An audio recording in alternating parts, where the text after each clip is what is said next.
Hey there, what's up? In this video, I'll give you a quick guide on how you can get promo code in 1xBet.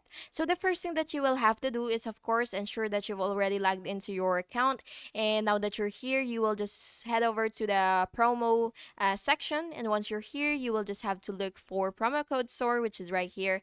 And now that you're here, you will just have to scroll down a little, and then you will browse for the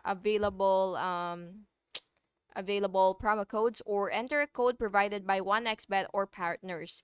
And then yeah, you will just have to click get code if you want this code, for example. And then yeah, that's basically just it. And you will just have to click activate to apply the promo code to your account. And then you could after that you will just have to check your bonus points or bonus balance or special award associated with the promo code. And you can use the bonus according to the terms and conditions such as minimum deposits or wagering requirements.